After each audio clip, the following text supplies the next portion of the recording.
नमस्कार दोस्तों। आज मैं आपको एक ऐसी कहानी सुनाने जा रहा हूँ जो शायद आपके दिल को थोड़ा सा तोड़ दे। कहते हैं ना, हर दुख एक कहानी बनकर आता है और हर कहानी हमें कुछ सिखा कर जाती है। आज की कहानी भी कुछ ऐसी है जो एक पिता और उनके नन्हे सपने के इर्द गिर्द घूमती है।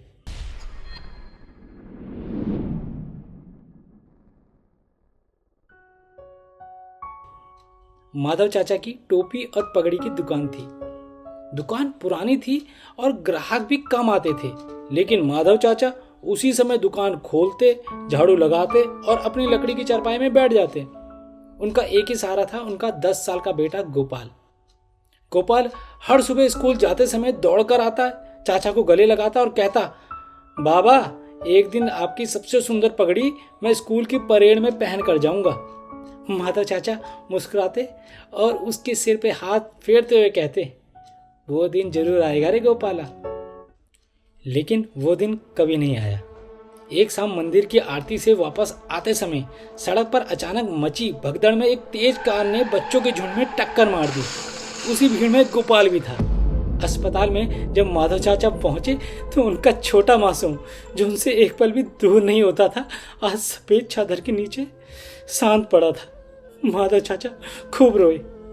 उन्होंने आवाज लगाई, गोपाल गोपाल, पर कोई जवाब नहीं आया। उस समय दुनिया जैसी रुक सी गई। माधव चाचा बिखर गए। कई दिनों तक दुकान बंद रही। फिर एक दिन भारी मन से दुकान खोली। सेल पे रखी एक केसरिया पगड़ी निकाली, वही पगड़ी जो कभी गोपाल पहनना चाहता था, और उसे सीने से लगाकर रो पड़े। समय धीरे धीरे चला, पर दर्द वही रहा। एक दोपहर एक दुबला पतला गरीब लड़का दुकान में आया।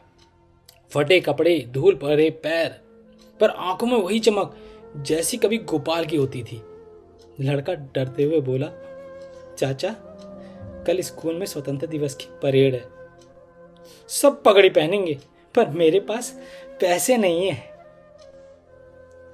माधव चाचा ने उसकी ओर देखा और पल भर के लिए उनको अपना गोपाल दिख गया।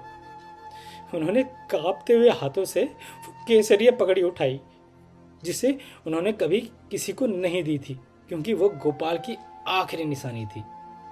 उन्होंने उस पगड़ी को बच्चे के सिर पर बांधी। लड़के की आंखें जैसे चमक उठी।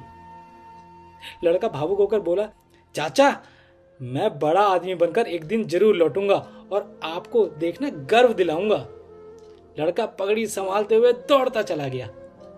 माधव चाचा उसे देखते रहे, फिर आसमान की ओर देखा और धीरे से बोले, देखा गोपाल, आज तेरी पगड़ी किसी और के सपने में रंग भर रही है।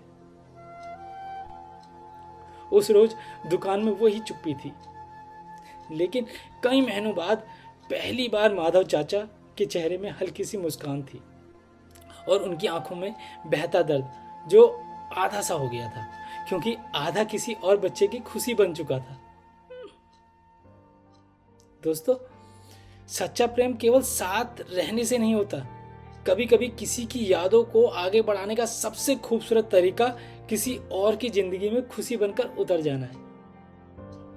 दर्द बांटने से कम होता है और इंसानियत किसी एक के खोने से नहीं, किसी दूसरे के मुस्कुराने से बची रहती है। धन्यवाद। आशा करता हूँ आपको ये कहानी पसंद आई होगी।